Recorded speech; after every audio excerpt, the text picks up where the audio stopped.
Hi, good evening everybody. I really share the sense of excitement and honour of being part of tonight. Just like to say that first of all.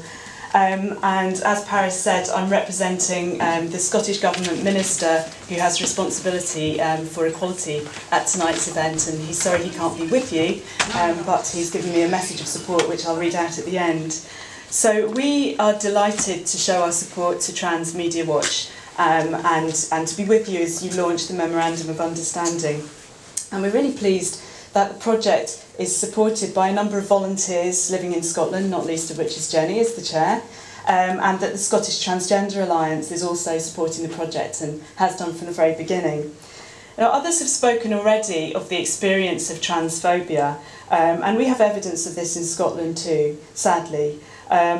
We also have evidence that negative attitudes, or attitudes towards transgender people, are more negative than any other group at all. So our social attitudes survey on attitudes to discrimination, which was published in 2007, asked the question, how would you feel if a friend, a close friend or a member of your family was in a close relationship with one of the following people? And one of those categories was with someone who had had a sex change operation.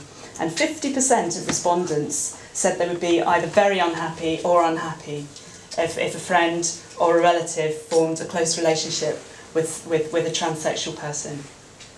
And what's really interesting is that that statistic was far worse, far more negative for transgender people than for any other groups. I think the next closest was gypsy travellers and asylum seekers, where 37% said they would be very unhappy or unhappy. So that's really quite shocking. And I think you'll also be interested to know that in the latest social attitude survey, we also included a question, the same question, but in relation to somebody who cross-dresses in public. And we don't have the results, or the results are not yet published, but we expect that they will be even more negative. So we know it's a significant problem we're dealing with.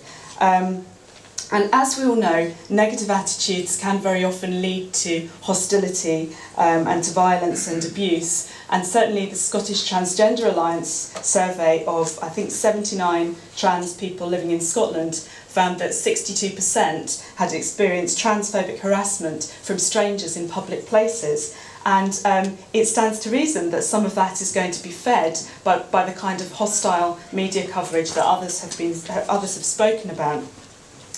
Now, in Scotland, where a crime is committed and there is a clear transphobic motivation to that, that's now covered by our new hate crime legislation. And I'm really pleased to say that the definition of transgender that protects people in the hate crime legislation is, I think, the most inclusive definition of any legislation in Europe, and it explicitly includes not only transsexuals, but also intersex people and also transvestites. So we're proud of that piece of legislation, which just was enacted last April.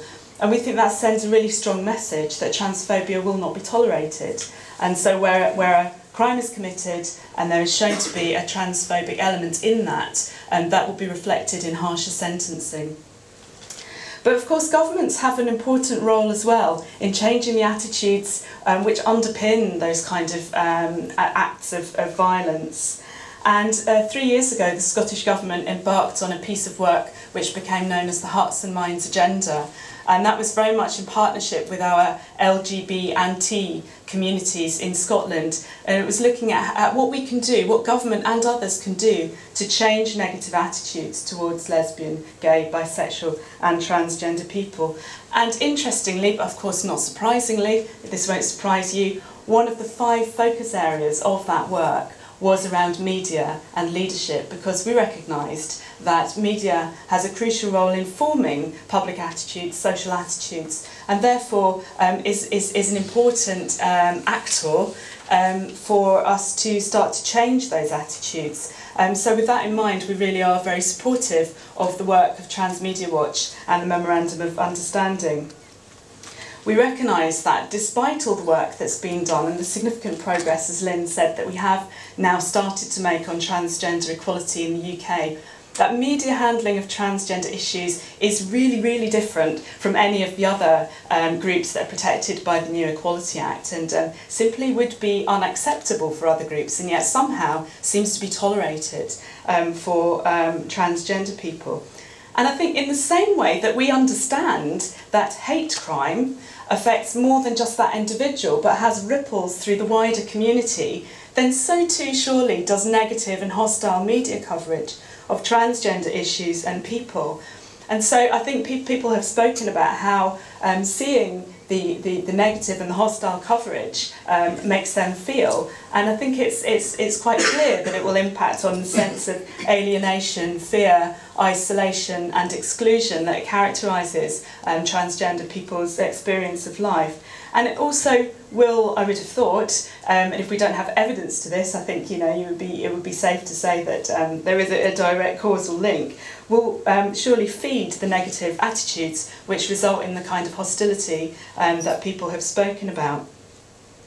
And of course, as governments, we're clear, I think, that discrimination is not only bad for the individuals that experience it, but it's bad for their families and for their communities, and it's bad for our country as a whole. And we can't afford discrimination. It undermines communities, undermines our success and productivity as a country. So, drawing to a close, I do want to put on record again tonight that the Scottish Government is committed to transgender equality. We are proud to have been the first government anywhere in Europe and possibly anywhere in the world to have provided direct funding to a transgender organisation.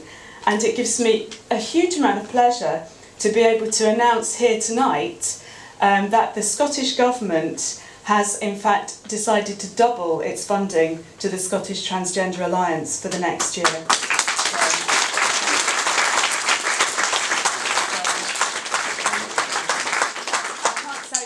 I am about that. That's such good news. I'm really, really proud to be able to tell you that. So I'm going to end by reading out a personal message of support from my minister, Alex Neil. He has asked me to tell you that the Scottish Government is proud to support Trans Media Watch's Memorandum of Understanding. We want to send a strong message to the media and to the wider public that in a modern and successful Scotland, prejudice and discrimination against transgender people will not be tolerated. We are determined to play our part in tackling the abuse and hostility that transgender people experience, and we will continue to work with the community to promote greater equality and inclusion. Thank you very much.